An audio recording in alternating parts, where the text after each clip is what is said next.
All right. So guys, this is peer-to-peer. Right now, we only have three of you guys here. We have Danny Hoffman, Michael Gwish, and Dhruv Lingala. Guys, welcome. This is the foundation board. Nick Howard, Carlos Saez, Margarita Jaleski, Michael McElroy, and Diane Bergen.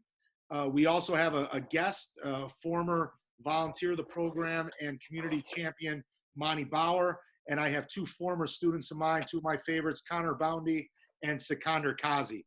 So they'll be involved as well. So with that said, we're going to go with this for 20 minutes. So around 6:25 is when we'll end the discussions. If the other two members of the groups join, then I'll bring them in as well. Okay, guys? So board, all yours.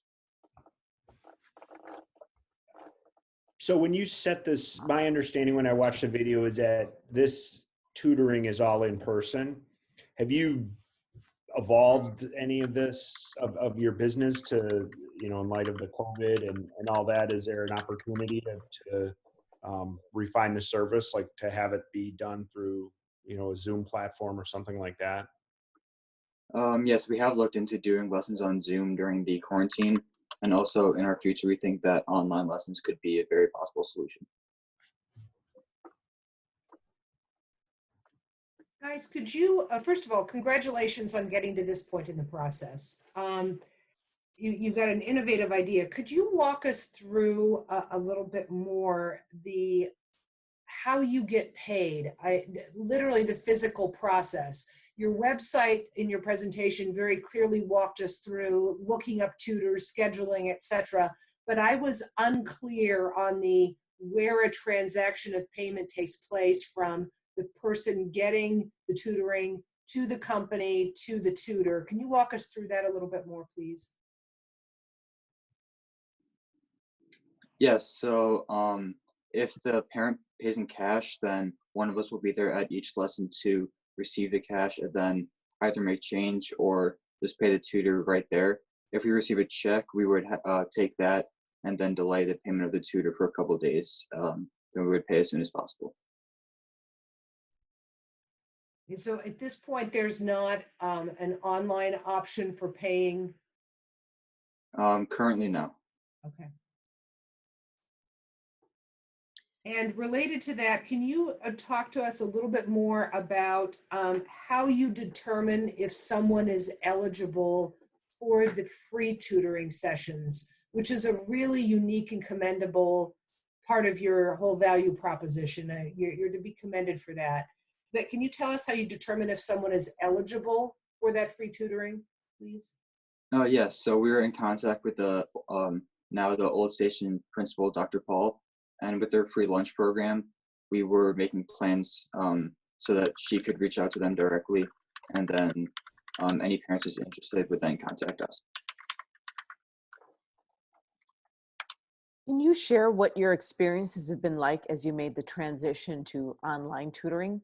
What are the pluses and what are the perhaps things to improve upon?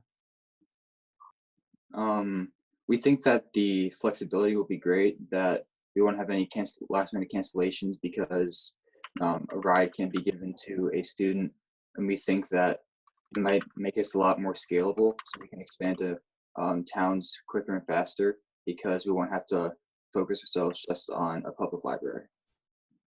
So does that mean that you had repeat customers, in essence, from those that you tutored live and in person? Did they or their parents sign up for an online session? We did have a repeat customer while we were doing in-person lessons, but they did not schedule any online lessons so far. Just curious, because I no longer have school-age children at home, but did you do any marketing, any messaging from your current base of families whose parents maybe don't really want to relive algebra again? Well, I mean, so yeah, we marketed our like we marketed our switch to online tutoring through Zoom on various Facebook groups, not just centered in Barrington. And we came into contact with many parents, but most of them said that they would rather prefer to homeschool their children rather than pay for the online tutoring. Do you have a target, or do you have a sense of what age group is more receptive to this type of, either online or in person? Is it middle school, high school? Is elementary school tutorable? Is there a certain age group that's working better? Yeah, it's mainly middle school students. We don't target high school students. It's only elementary school and middle school students. But so far, middle school students have been the most receptive to our service. When you acquire a customer, a family, do you sell the tutoring services one tutoring session at a time, or is it via a group? It is one lesson at a time right now, but we are looking into possibly making package deals in the future. Did you do any feedback or try to get any customer info, do any surveys as to the preferences for your potential families? If they were interested in more than one, how many that would be? We did not conduct surveys yet, no.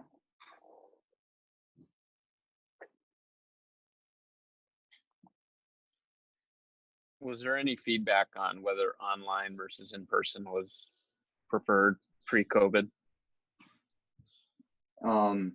Pre-COVID, we did not receive any direct requests for online tutoring. All the parents that contacted us were fine with doing in-person sessions. Did you offer it, or were you just, we'll do either, or how was the service positioned? Was it positioned as, hey, we have qualified tutors that we can handle a range of subjects, or hey, we're cheaper than maybe going with a professional tutor, or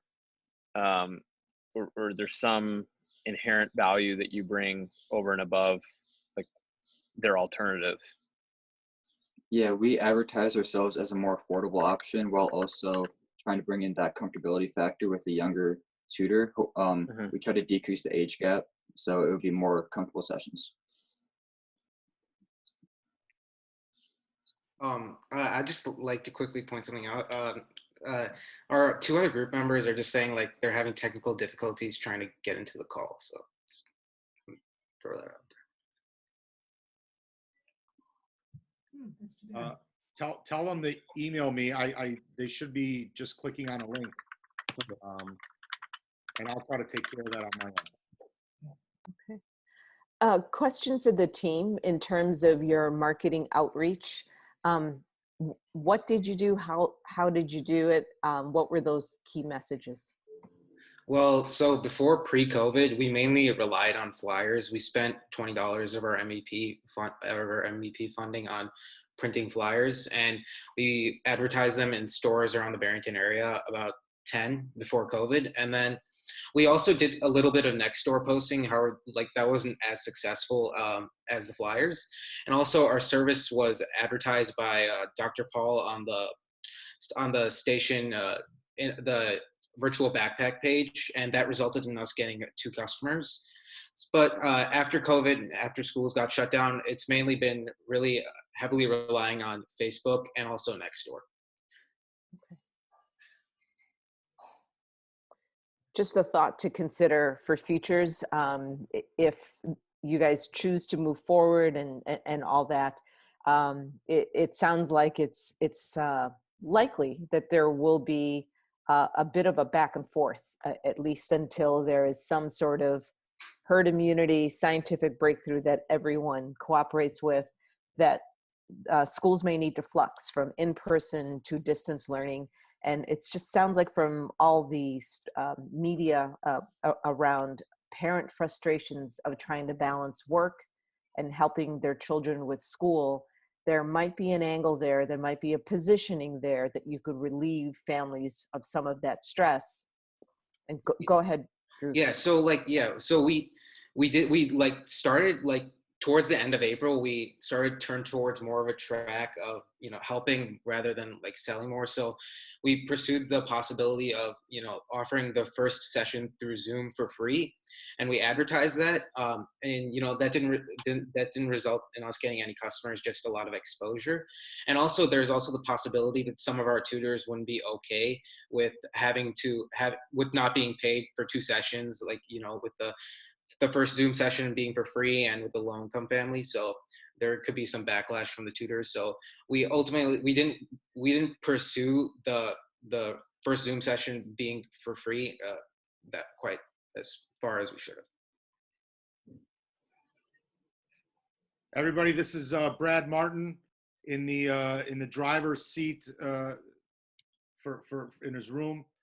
He's happy to join us. Brad, we're in the middle of the Q&A. This is the board, and the board, you can continue.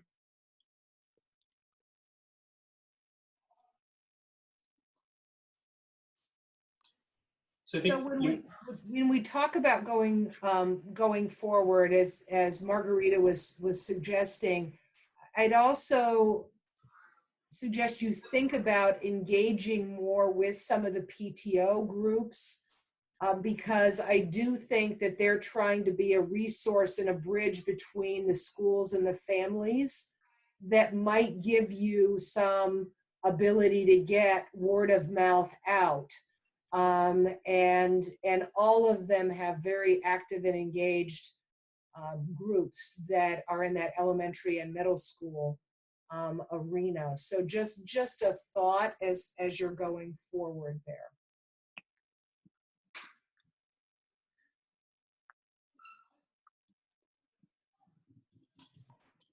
So I had a quick question about you had mentioned in your presentation that you would establish a criteria and test your tutors. How did you settle on what that criteria or testing is going to be? We looked on a site called Khan Academy, where there are several practice tests for all kinds of math and English tests for all grade levels. So we just gave each of the tutors a math test of each of the grades that they would be tutoring in.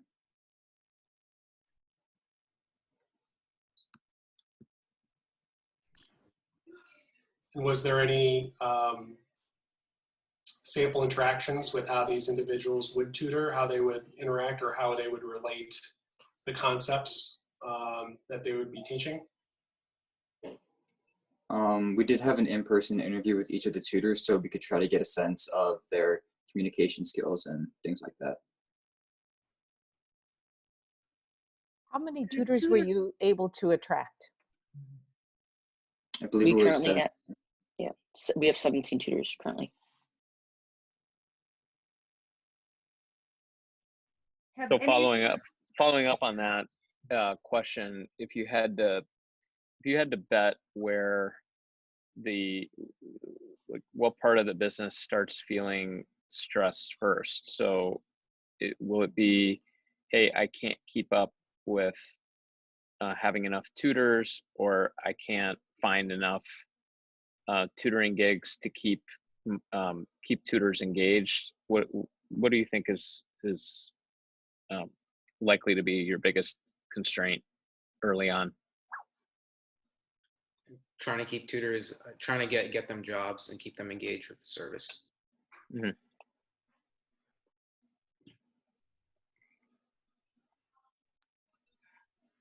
I know you had a brief window when you were doing some of the tutoring, as you've said, and that's tough. But did you have any of the donated tutoring sessions take place during that time? And a related question is, going forward, would those donated tutoring hours be eligible for BHS volunteer hour criteria? Yes, we did talk to one of the assistant principals at the high school, and we did get permission to use our 4th lesson 4 service hour. And also during that span before COVID, unfortunately we didn't get any free sessions. All of them were paid. Okay, that's all right. Thanks. Noah Oland has joined us, everybody. So welcome, Noah. We'll go back to your regularly scheduled broadcasting. Have you guys done any investigation that called Zoom that might facilitate tutoring a little bit better and simulate a little bit of the, whether it's, simulate more of the in-person experience, like being able to write on a, virtual whiteboard if you're doing a math problem or something like that. What's available if you wanted to, I guess, partner with an existing technology partner? Carlos, the first part of your question, Cut out a little bit. Got it. So if you can just, Yeah, I'll just repeat. yeah. Have you guys investigated using any other technology platform other than Zoom that may be better suited to mimic the like the in-person tutoring experience, like a virtual whiteboard or something like that? We think that Zoom is actually pretty good for that reason, because there's an option to share your screen where you can do example problems and write and show each member of the call. Yeah, and also through Zoom, if a tutor is using their iPad for a session, through the whiteboard option on Zoom, they can use their Apple Pen and easily, write down problems that are legible for the customer. I learned something new today. It's actually a lot of fun. And Danny, and if you guys want to demonstrate, while I asked this other question for the team, what was the most surprising thing that you learned about your business or about yourself in this experience?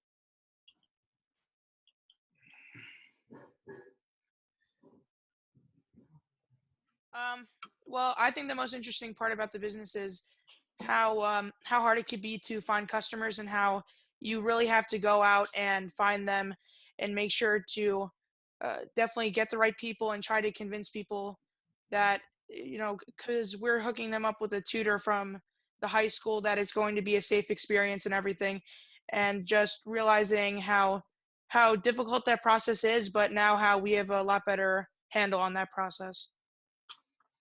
So Bradley, what would you do different if you got to start your MVP all over again?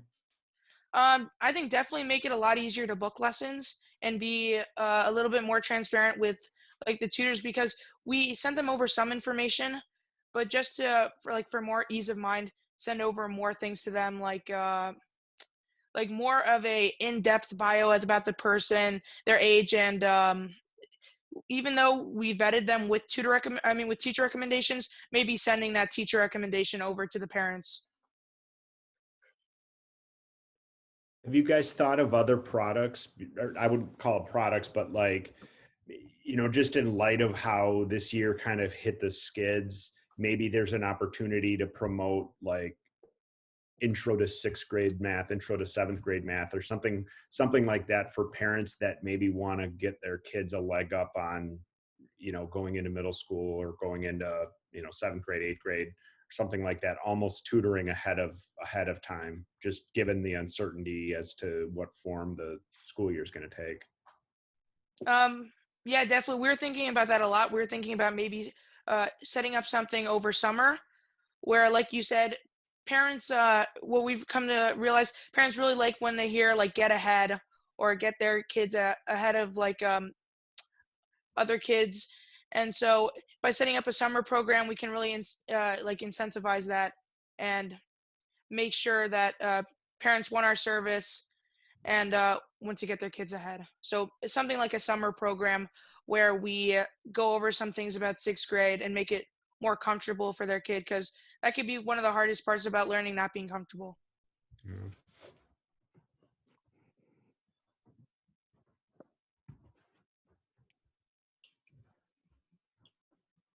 Have you guys incorporated, I did go through the presentation, but I don't have it open in front of me, but are you incorporating or plan to incorporate like success metrics around outcomes of the tutoring? you know, to in the future be able to have proofs of the value of what you're doing. I know that a lot of this is value or is knowledge transfer, but you know, if it's competency around algebra came up earlier or something like that, a way to measure so that you can use that in your future marketing to say, this is what we assure is being learned by our students that we're tutoring or something like that. I just wondered, you know, having metrics usually is a great way to tout your success, measure your success, improve your model. Yeah, after every single tutoring session, we make sure to reach out to the customer and make sure that it was a pleasant experience and that we also reach out to the tutor and make sure that the homework got done and like a rundown of what they learned during the session. And then we're going to start reaching out to parents, especially if they're repeat customers, maybe asking them every 3 to 6 lessons if their math grade or English grade has increased at all, if they're doing better on their test, and then that way we could definitely, you know, show that as a metric for how our service is actually working. That's great. Thanks. Could you remind us, please, of your dollar ask and for what equity stake and what your priorities are for using that initial investment? Yes. So the capital we're requesting is $8,000 for, I believe, 37% equity, and that will be used for legal fees such as LLC filing fees and trademarks for company name and logo. The initial website development cost of just over $4,000, and startup Facebook costs for advertising.